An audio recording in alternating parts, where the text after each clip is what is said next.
예, 연일 동장군이 기승을 부리면서 중부지방에는 닷새째 한파특보가 이어지고 있습니다.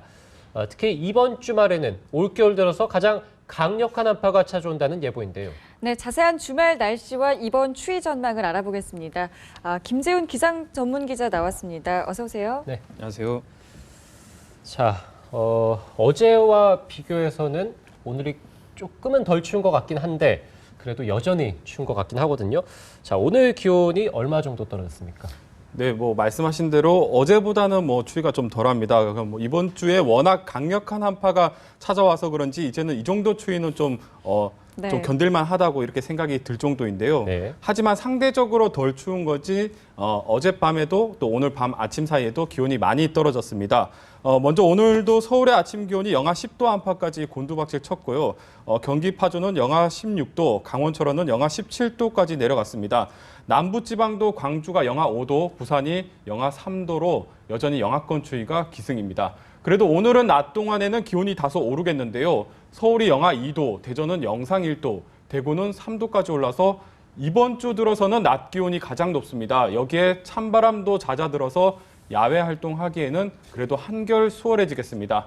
하지만 추위가 풀린 것은 아닙니다. 앞서 언급한 대로 요 며칠 워낙 추워서 상대적으로 덜 추운 거고요. 여전히 평년 기온보다는 3에서 4도 이상 더 낮은 기온을 보이고 있습니다. 건강관리 잘 하셔야겠습니다. 네, 제가 그렇게 추위를 많이 타는 편이 아닌데도 이번에는 참 춥다는 생각을 많이 했거든요. 언제쯤이면 좀 누그러질까요?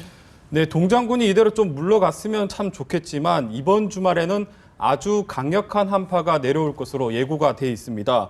오늘 밤부터 내일 새벽 사이에 한반도 북쪽에서 북극발 한기가 또 다시 쏟아지겠는데요. 먼저 내일 서울의 아침 기온이 영하 13도까지 떨어지겠고 일요일인 모레는 수은주가 영하 17도까지 곤두박질 치면서 올겨울 들어 가장 추운 날씨가 예상이 되고 있습니다. 예. 따라서 서울을 포함한 중부와 남부 일부 지역에 다시 한파특보가 내려질 것으로 보입니다. 특히 낮 기온이 영하 9도에 머무는 등 종일 춥겠고요. 여기에 다시 바람까지 강하게 불어서 체감 온도는 영하 25도 안팎까지 떨어질 것으로 예상이 되고 있습니다. 월요일도 중부지방의 기온이 영하 15도 안팎까지 떨어지는 등 추위가 이어지겠습니다. 주말과 휴일까지 추위가 이어지면서 이젠 추위가 좀 지긋지긋하다 이렇게 생각하시는 분들 많으실 텐데요. 이번 추위는 화요일 아침까지만 잘 견디시면 될 것 같습니다. 화요일 낮부터는 모처럼 영상의 기온을 회복하면서 추위가 누그러질 것으로 전망이 되고 있습니다. 어제가 절기 대한이었는데 대한 끝에는 양춘이 있다 이런 말이 있습니다. 네. 다음 주 중반부터는 봄바람이 조금씩 불 것으로 예상이 되고 있습니다. 예, 일요일에 서울의 아침 기온이 영하 17도. 제가 일요일에 출근인데 상당히 어떻게 와야 되나 참 고민이 되고요. 자, 일요일에 이 나들이 가신 분들 또 추위 대비 단단히 해주셔야 될 것 같고 서해안 지방에 또 눈 소식이 있습니다. 이번 주죠. 이번 주에도 이 눈이 내리면서 좀 연쇄 추돌 사고도 있었는데 자, 얼마나 쏟아집니까? 네, 한파와 함께 서해상에서는 눈구름이 또 강하게 발달을 하면서 내일부터 일요일 사이엔 서해안 지방으로 많은 눈이 내릴 것으로 보입니다. 말씀하신 대로 이들 지역은 지난 월요일과 화요일에도 이미 많은 눈이 내린 지역들인데요. 먼저 제주 산간에 10에서 40cm, 충남 서해안과 호남에는 최고 20cm의 폭설이 예상이 됩니다. 그 밖에 경기 남부와 충청 내륙에는 1에서 5cm 안팎의 눈이 내릴 것으로 보입니다. 충남과 호남 또 제주 산간에는 아마도 대설특보가 내려질 것으로 예상이 되고 있고요. 이들 지역에서는 시설물 피해가 없도록 대비를 잘 하셔야겠습니다. 특히 주말과 휴일을 맞아서 차량 이동이 상당히 많을 것으로 보이는데 지난 화요일에도 호남고속도로에서는 눈길 교통사고가 발생을 했었습니다. 나들이 차량은 교통 안전에 무엇보다 유의를 하셔야겠고요. 노면의 결빙 상태를 잘 확인해서 안전운전 하셔야겠습니다. 네, 이렇게 폭설이 자주 내리는 원인은 무엇인가요?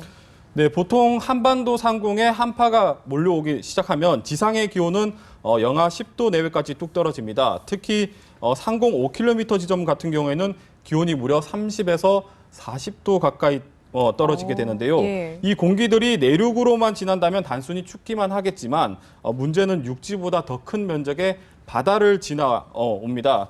따라서 바다는 상대적으로 기온 변화가 거의 없기 때문에 바다 위에서는 상층과 하층 간의 온도 차이가 극심하게 발생을 하는데요. 이 때문에 바다 위에서 공기가 아래 위로 뒤섞이면서 눈구름이 강하게 발달을 하는 겁니다.